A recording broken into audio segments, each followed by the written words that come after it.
Yes guys, how are we doing? It's me, Lewis, back again with another Drive With Me video. Hopefully you're enjoying this series, I guess. But today I wanted to talk about something that's come up that I've seen on my timeline quite a bit today, which is, do Arsenal have the best academy in the Premier League? What I actually thought was the world. I'm not going to get into the whole world because I'm not going to pretend like I know all of the academies, you know, coming out of Brazil and Argentina and all these little wonder kids that were showing up. I'm not going to pretend like I know all of them. You know, I watch the Estevao compilations and Luis Guilherme at, I think that's how you pronounce it, at West Ham.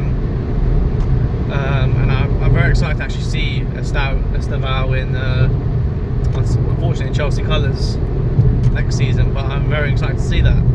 But yeah, I'm not gonna pretend like I know all about those academies. Like, I don't. Okay, so I'm gonna keep to Premier League. Obviously, you got La Masia as well, but yeah, we'll keep it to Premier League today. And I guess we'll start with Arsenal. So, obviously, HLN boys, we all know now. So there's quite a big line of them.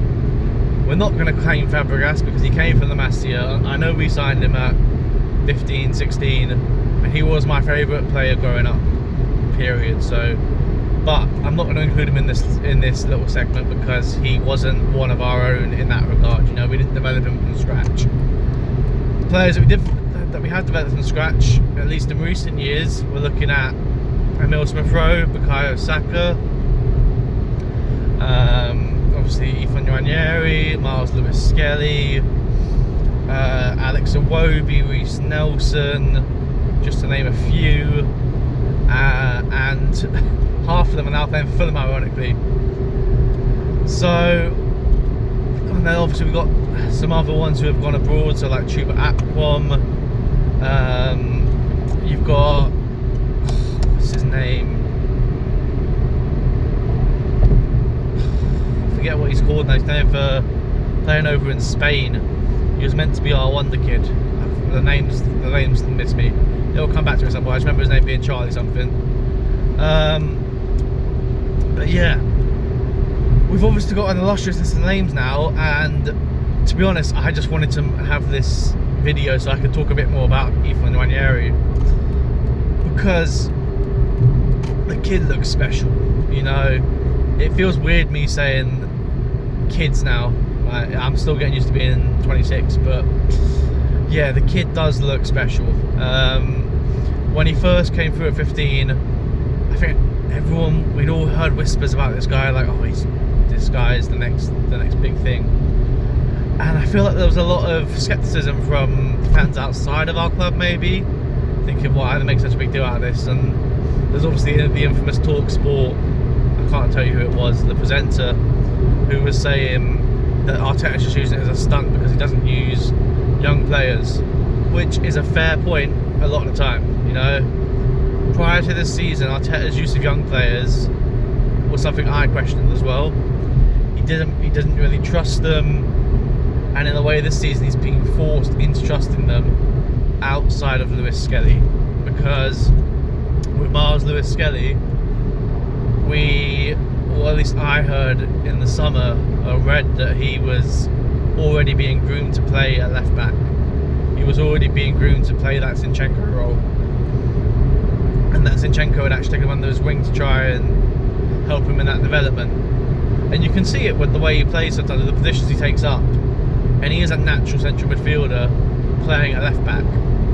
But I think he's come on leaps and bounds this season. You know, when he first came in against Man City, I remember that game thinking, oh my god, he's actually coming on, Jesus. And then you had the Liverpool game later on, maybe a month later, when he came on the pitch at left back. I was like, oh, I didn't like it at the time. I remember thinking when he came on, I was like, we have not got the defence for this, you know.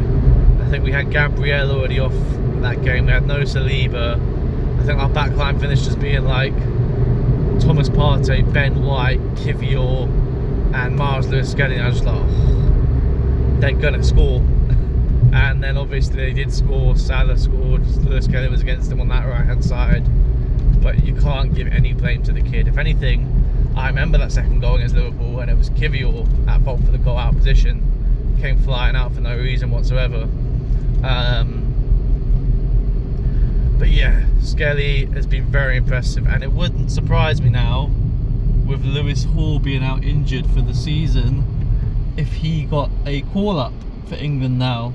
And I think he should. I think it was debatable whether he should get that call-up. I think now you can't really look past him, you know? I think my two left-backs I would have called up for England in this squad would have been Tyrick Mitchell and Lewis Hall, because Mitchell gives you the option of going to a free back as well. With Tuchel, obviously that's something that he's played before, and then Hall can probably do either. You know, Hall could definitely play in a three back. He can play that wing back, or he can play as a orthodox left back stepping in. But I think with Hall being out, I'm definitely looking at Lewis Skelly as taking that position now. I can't see anyone else, unless he's going to take more right backs like Southgate did and play like Livramento as a left back or something. But yeah, Lewis Skelly's been a standout performer this season, along with Ethan Nwaneri, who, like I said, he has so much composure on the ball for a 17-year-old playing at that level. I find it crazy how composed he is. How he takes all of his finishes, the position he's taken up, and his control of the football. Like, his technical ability is leaps and bounds ahead of some other players in the Premier League, and he's 17. You know, he's only going to get better. So, and the way he's playing, if Skelly's going to get into the England squad, surely you've got to think about Nwaneri for that England squad. I'm not saying it's going to be instead of Foden, but I'm saying if we look at how they've both been performing in recent weeks and months, I don't think there's much comparison between the two. I'm not going to lie, I think Foden's been a shade of his former self, and he needs to really pick up some form because he's been slacking. Maddison's not really been fit. I know he's come back and scored a couple of goals, but he's not really been fit, so there's definitely, and Palmer's obviously fallen off a little bit. I'm not saying these guys aren't going to get in the squad and Nwaneri's going to get over them, but there's definitely a debate that needs to be had in terms of, do you just give Nwaneri some minutes just to get him used to the international scene, you know? Because I don't know, I get this weird feeling with Nwaneri that he's not going to get a look in at England for a little bit. I don't know what it is, I don't know why, I just have that weird inkling that he won't get a proper look in for a little bit. Maybe it's because he's 17, but I think he definitely deserves at least the debate to get in there with the form he's in at the moment. And then obviously we've got other academy graduates like Bukayo Saka. We all know about Starboy. We all love him at Arsenal. He is the first proper one of our own players we've had in years, you know, and I don't think any Arsenal fan would trade him for anything. Like, you could offer me a league title, you could offer me a Champions League, I wouldn't trade him. Like, he is what Arsenal embodies. Like, he is what the fans want. And then we have other players obviously playing away from us now, so Eddie Nketiah, Emil Smith-Rowe, Reece Nelson. So no, Reece Nelson, I remember there was always this thing, and it's quite a famous quote that me and my friends have a joke about now, that when they were both coming through, Jadon Sancho and Reece Nelson was the one that was better. That's what we always heard. Oh, he was better going through the academy, you know. His ceiling was higher, everyone said he was, and then we've just never really seen it. There's a couple times where he's come in and we've been like, oh, maybe.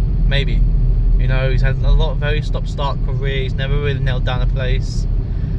I thought him going to Fulham would be perfect.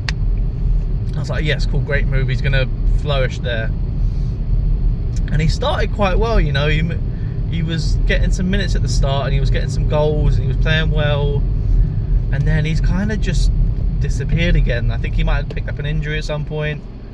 But he hasn't really featured that much recently for Fulham, which is a shame for us, because Fulham are doing well and they're like a very coherent team.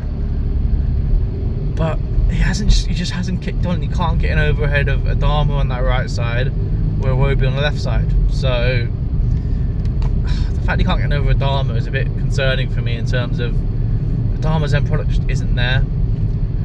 He started to, again, he's so hit and miss, Adama. Some games his end product is there, some games it's just never gonna work.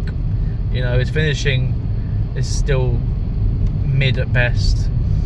His crossing has improved a bit, but the fact that Nelson can't get in above him is a bit of a concern.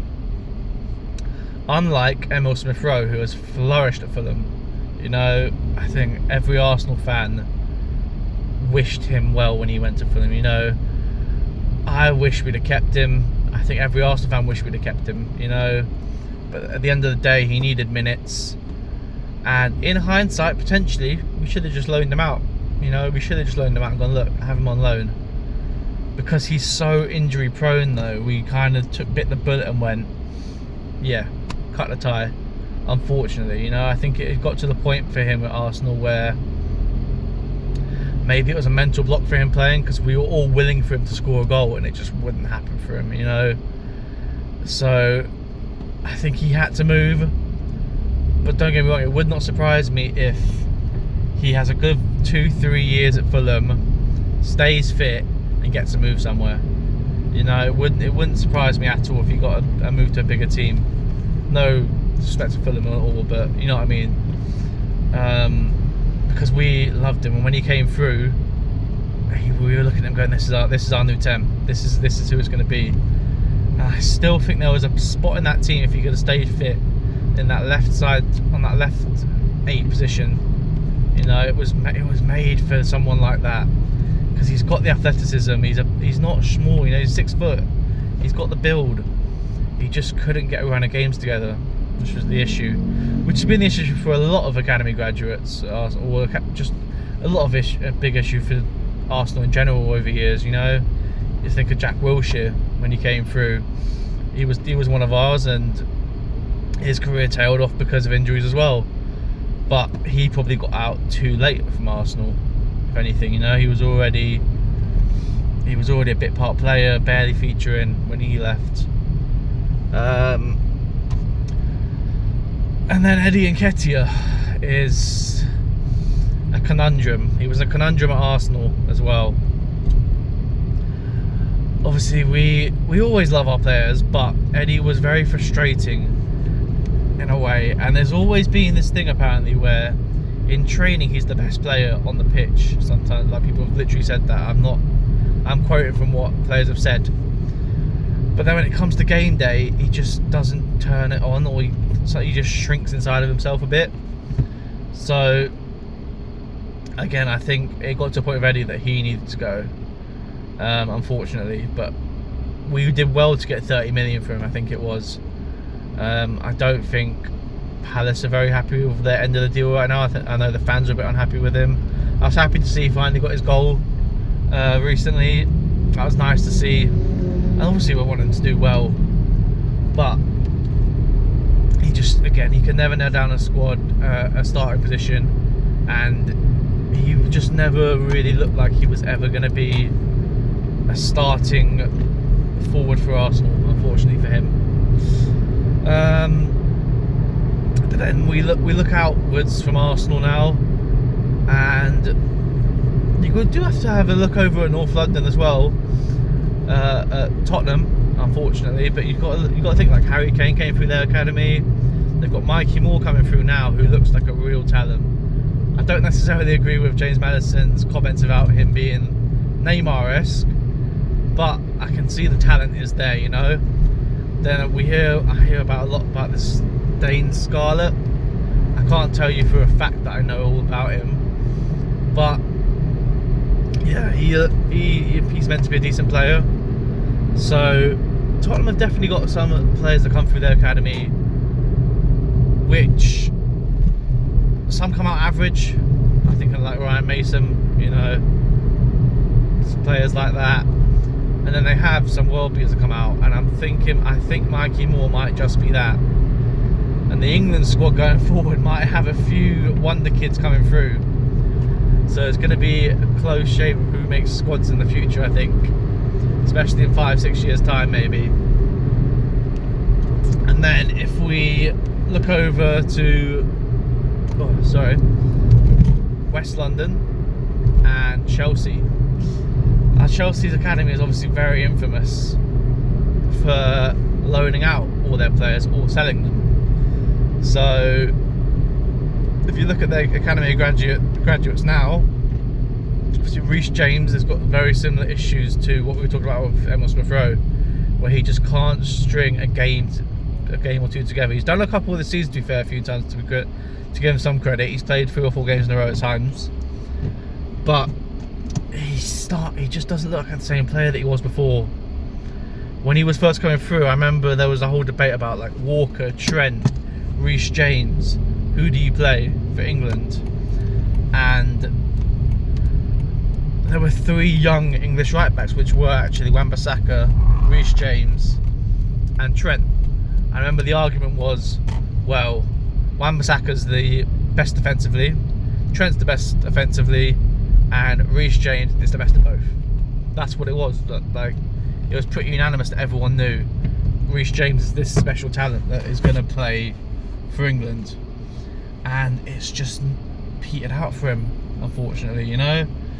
And I hope that it does come good for him eventually. You know, I don't want to see a player stuck on the sidelines wasting their career. But he isn't this bombing fullback anymore from the looks of it. Maybe he'll become that again, but he does not look like that's going to be him.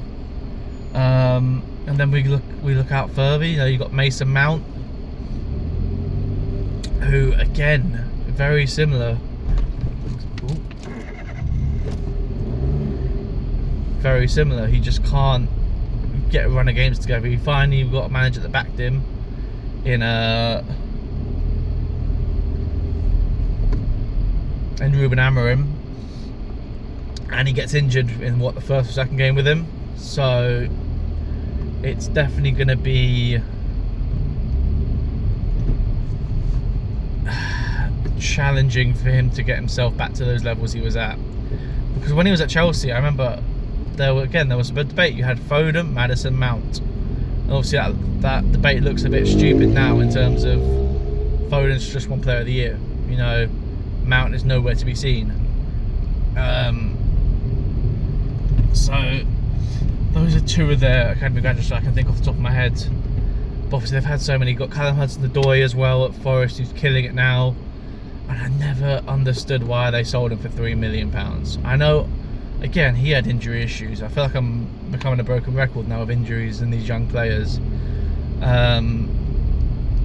But he looks like a new player at Forest. You know, they argue we should have sold him for that 70 million that Bayern Munich came in for once upon a time. But he did look like that special talent at the time. You know, when he first came through, even I was looking at this guy looks good. Like he looks like a serious baller, and he just couldn't keep the form going with all the injuries interrupting it. And then they've got a million players out on loan still. You know, they've always done it, and they will continue to do it. And they're just going to get more and more now with their academy growing, and all these players they're getting an influx of. Yeah, sorry about that, stupid drivers. And then we go on to, well, I would say we go on to Carrington and Man United, but it's dried up there quite a bit now, you know. Rashford, obviously you had Mason Greenwood, but I don't really want to go into that. And then since then, you've had Kobbie Mainoo. I'm not giving him Garnacho. I always hear Garnacho from Man United fans. He is not a Manchester United Academy graduate, okay? It's like me claiming Cesc Fabregas. He was not brought up in Manchester's academy, you know? It's just not happening. You bought him when he was like 17. you're not having it. I'm sorry. So yeah, that one can't run. But then obviously there's Harry Amass, who's meant to be coming through as a left back. I've seen a little bit of him. He looks like a decent player for them. Again, you're not having Chido Obi. He's a Hale End graduate. I don't care what you say. You bought him, you didn't buy him, you got him for free from us. So Aiden Heaven, you're not having him either. So I just feel like the United graduates have really dried up in recent years, you know. They're importing a lot more of their younger talent, which isn't a bad thing, you know. If you can do it, do it. I don't blame them at all, you know. If I could have got Chido Obi, if we could have kept Chido Obi, I'd be very happy. But if he wanted to go to United, he wanted to go to United. You know, he's getting some minutes now. Fair play to the lad. We could have done with him this season in hindsight, but hindsight 2020. Then, yeah, so if we go over to the blue side of Manchester, now you're getting into arguably, I think, either the best or definitely competing as the best. Obviously you've got Phil Foden, Rico Lewis. I'm going to speed through this part because obviously I've stopped driving now, I need to get home.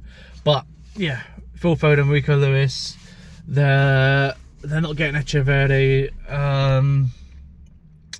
They've got Cole Palmer, obviously, massive talent. James McAtee looks like a good player. Liam Delap as well. Jadon Sancho obviously came through Man City's academy. So I think if I'm being impartial, I am going for Man City's academy over Arsenal's.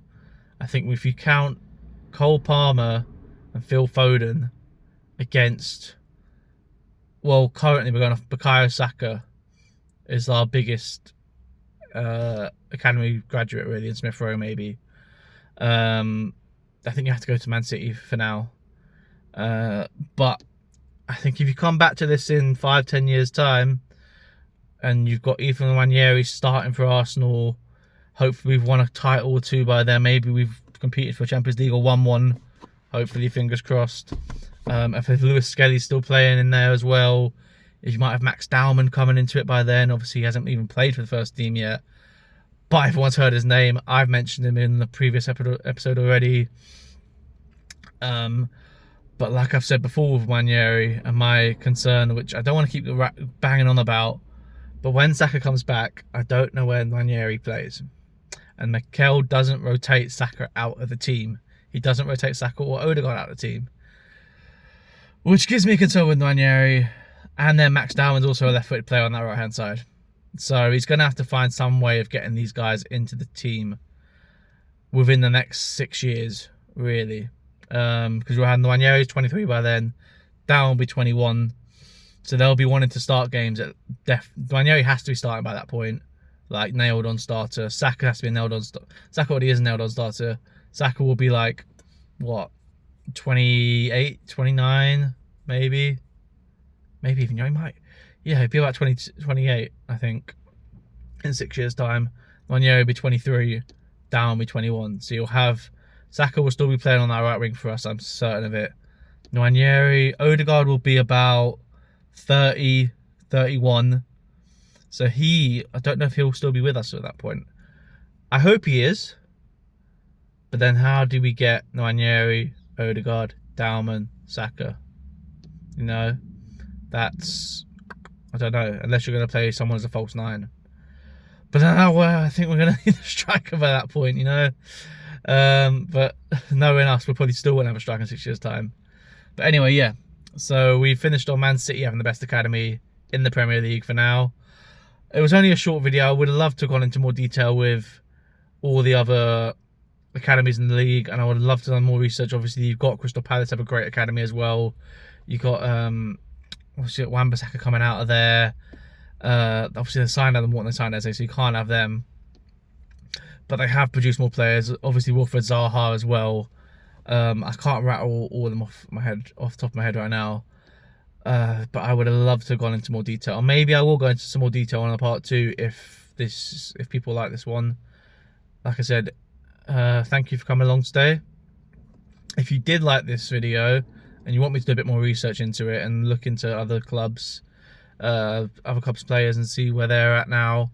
I'd love to do that, but obviously I want to know what people actually want content for. So thank you for coming along today.